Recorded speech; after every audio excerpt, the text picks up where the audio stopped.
prostrate fall. Bring forth the royal diadem and crown him Lord of all. Bring forth the royal diadem and crown him Lord of all.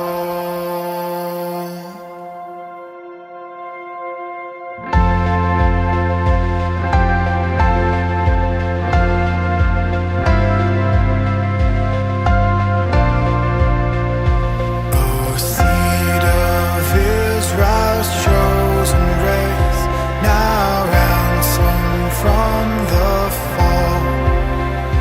Hail him who saves you by his grace and crown him Lord of all.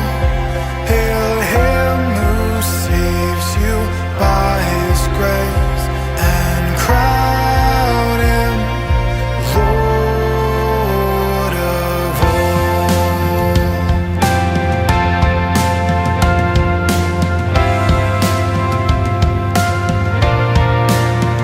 Sinners whose love can never forget the wormwood and the gold. Go spread your trophies at his feet and crown him Lord of all. Go spread your trophies at his feet and crown him Lord of all.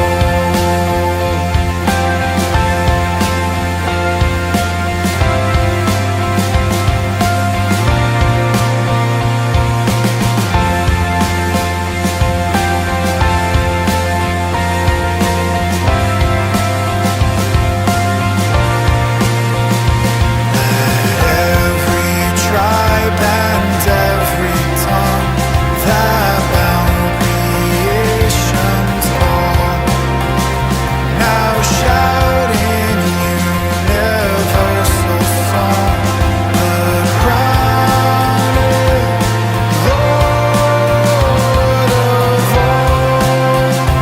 Now shout in universal song, the crown is Lord of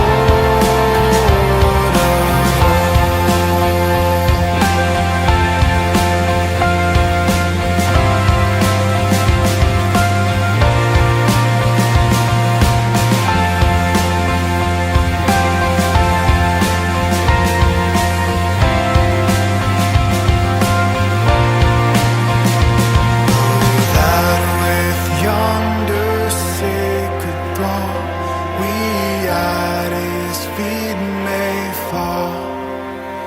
We'll join the everlasting song and crown him Lord of all. We'll join the everlasting song and crown him Lord of all.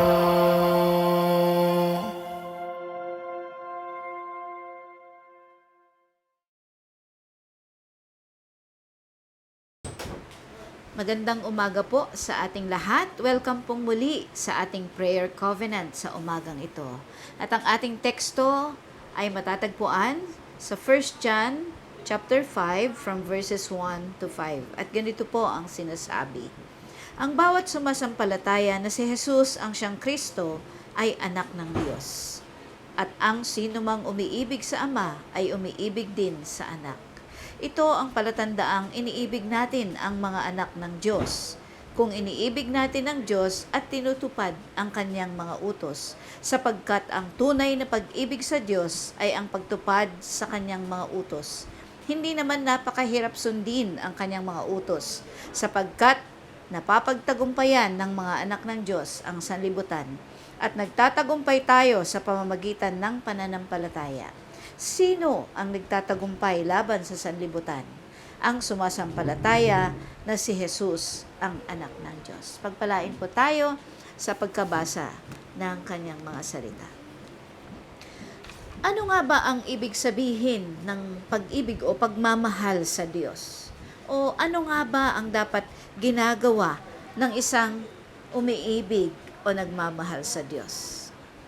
Ito daw po yung mga sumusunod sa kanyang mga utos ng mayroong kagalakan sa kanilang mga puso at hindi nila nararamdaman na pabigat ang mga utos ng Diyos.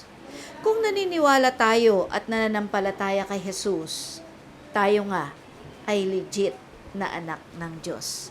At tayo ay nagnanais na mahalin din ang lahat ng anak ng Diyos. Kaibig-ibig man yan sa paningin natin o hindi. At kung tunay ngang mahal natin ng Diyos, sumunod tayo sa lahat ng kanyang iniutos. At hindi lang basta-basta sumusunod lang, kundi sumusunod ng 100%, walang reservation, ng mayroong kagalakan at pagmamahal. Kaya nga't hindi nakakapagod at hindi mabigat, sapagkat sumusunod tayo ng out of love. Dahil mahal natin ang Diyos at isang pribilehyo ang sumunod sa kanyang mga utos. Ang sabi po ng ating teksto sa umagang ito, na ang bawat anak ng Diyos ay napapagtagumpayan niya ang sanlibutan sa pamamagitan ng kanyang pagtitiwala at pananampalataya sa Diyos. Sa katunayan, ang mga merong pananampalataya lamang kay Jesus ang makakatalo sa sanlibutan. Ano bang power sa sanlibutan na para bang napakahirap mapagtagumpayan? Ito lang naman daw po yung mga fake news, no? Cheat and lies. Sexual immoralities, especially evident, no? Sa mga kabataan ngayon at sa mga nagsasamang couples outside marriage. Corruption, paghihiganti, o yung tinatawag nating PGH, puot, galit at hinanakit. Kayabangan, self-righteous, chismisan doon, chismisan dito. Paninira sa kapwa, pagsisinungaling o dishonest, at marami pang iba. Sa ating pagsunod sa ating Panginoong Hesus ay kailangang may pagbabagong nagaganap sa ating lifestyle dahil din sa ating pagmamahal sa Diyos at willing kang magbago. No? Kasi kung totoong mahal natin ang Diyos, magbago na po tayo. Now na. Huwag nating bibiguin ang ating Panginoon at piliin nating maging mabuti lagi. At gawin kung anong kaaya-aya at kapuri-puri sa paningin ng Diyos. At ginagawa natin ito dahil sa udyok ng pag-ibig. Kung kaya't hindi ito mahirap gawin. Ang mga tao sa mundo ay hindi niya kailanman kayang mapagtagumpayan ang sanlibutan. Ngunit ang mga sumusunod at nananampalataya kay Jesus ay mapagtatagumpayan nila nito. Ang ating pananampalataya at ang hindi matitinag na pagtitiwala sa Diyos ang magpapahintulot sa atin na mamuhay na matagumpay laban sa kasalanan at tukso. Kaya patuloy nating hilingin sa ating Panginoong Diyos na tayo ay gabayan, i-grant ng katalinuhan na nagmumula sa Kanya at patatagin sapagkat nariyan lamang ang kasalanan at ang tukso. At atin siyang patuloy na pasalamatan dahil sa assurance na habang patuloy tayong nananampalataya at nagtitiwala sa Kanya, ay masigit na napapalapit tayo sa Kanya at mas nagiging katulad natin siya. Purihin ang ating Panginoon. Tayo'y manalangin.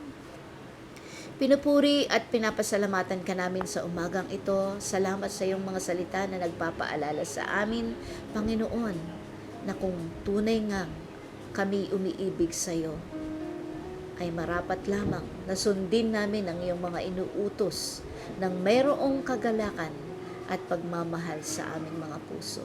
Patuloy nawa na ang mga salitang ito ay maging kalakasang espiritual ng bawat anak mo na siyang nakikibahagi sa gawaing ito, na nakakarinig, Panginoon, sa oras na ito. Patuloy din, Panginoon, na abutin mo ang mga kapatid ko na mayroong mga pinagdadaanan, sa mga nagdadalamhati, i-comfort mo po sila, Panginoon, at patuloy na iparanas, iparamdam na nariyan ka, Panginoon, at hindi mo sila iiwan. Patuloy din, Panginoon, na aking itinataas ang mga anak mo na nakarating sa kanilang mga kaarawan at wedding anniversary sa araw na ito. Patuloy na palawigin niyo ang kanilang buhay, Panginoon. Pagpalain niyo anuman ang kanilang mga plano, Panginoon.